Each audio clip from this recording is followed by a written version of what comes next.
অভিক আর কৌশিক দুজনেই প্রত্যেক মাসে 18,000 টাকা ইনকাম করে। অভিক ছেলেটা একটু চালাক, কৌশিক ছেলেটা আরও বেশি চালাক। অভিক কী করে, তার যে ডেলি 600 টাকা ইনকাম হয়, সে ডেলি 200 টাকা করে এসআইপি করে রেখেছে। ঠিক আছে, মানে মাসে 6,000 টাকা করে এসআইপি করে রেখেছে।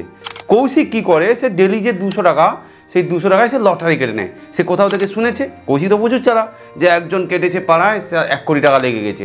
এরকম 5 বছর ধরে কেটেছিল, তার 1 কোটি লেগে গেছে। কৌশিকের যখন বয়স ছিল ওই 24-এর মতো কৌশিক শুরু করেছিল, আর অভিকেরও যখন 24 বছর বয়স ছিল সে শুরু করেছিল। আজকে অভিকের বয়স 34, কৌশিকের বয়সও 34। অভিকের কাছে প্রত্যেক মাসে 6,000 জমা করার পর বাদবাকি তো স্যালারি খরচা হয়েছে বিভিন্ন সংসারের কাজে, এর কাজে। অভিকের কাছে বর্তমানে 12 থেকে 13 লাখ টাকা আছে প্রত্যেক মাসে 6,000 টাকা জমা করার পর।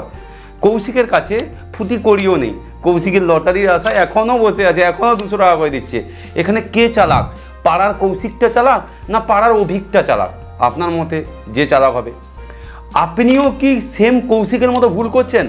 লটারির আশায় বা কোনো লাস্ট গেমের আশায়, যেখানে লোভ আছে, খুব তাড়াতাড়ি ধনী হওয়ার ইচ্ছা আছে, ওই সবে ফাঁসবেন না। আপনাকে ফাঁসানো হচ্ছে অ্যাডভার্টাইজ করে। আপনি অভিকের মতো ধীরে ধীরে ধীরে ধীরে জমা করুন, তবেই কিন্তু আপনি টিকে থাকবেন, নাহলে আপনি কিন্তু ধ্বংস হয়ে যাবেন।